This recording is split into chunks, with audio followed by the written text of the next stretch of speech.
घड़ी की टिक टिक की आवाज पूरे सन्नाटे में गूंज रही है। बिस्तर पर एक बुजुर्ग दादी लेटी हैं और उसी धुंध से यमराज प्रकट होते हैं।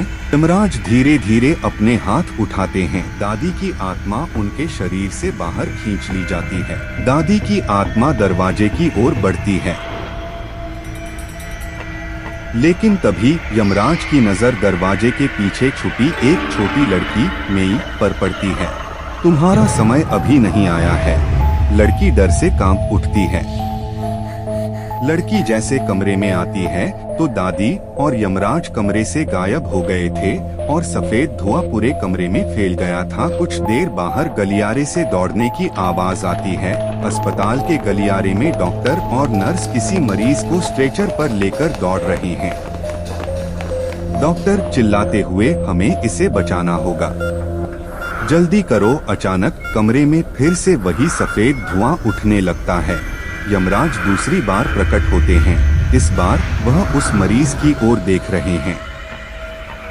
जैसे ही डॉक्टर उसे बचाने की कोशिश करते हैं, यमराज धीरे धीरे आगे बढ़ते हैं और मरीज की आत्मा को उसके शरीर से बाहर खींच लेते हैं। तभी छोटी लड़की मेई अचानक आगे बढ़ती है।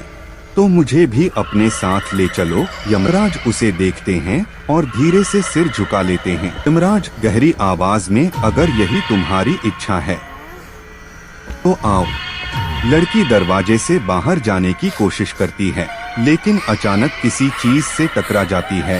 वह चौंककर नीचे देखती है। वह अब भी अपने शरीर से जुड़ी हुई है। यमराज वापस घूमते हैं और उस बेड की ओर बढ़ते हैं जहां लड़की का शरीर पड़ा है। वहां उसकी माँ बैठी है, उसकी बेटी का हाथ पकड़े हुए, आंसुओं में डूबी हुई। उसकी माँ अब भी इसी उम्मीद में बैठी है कि उसकी बेटी की तबीयत में सुधार आ जाएगा। यमराज को दया आ जाता है। यमराज धीरे धीरे आगे बढ़ते हैं। यमराज धीमी आवाज में, अगर कोई अंतिम इच्छा बाकी है तो यह पूरी होनी चाहिए। वह उसकी माँ की आत्मा को बाहर खींच लेते हैं। जैसे ही माँ की आत्मा बाहर आती है, वो यमराज को अपने सामने देखकर डर जाती है। अचानक वह खुद को अपनी बेटी के सामने पाती है।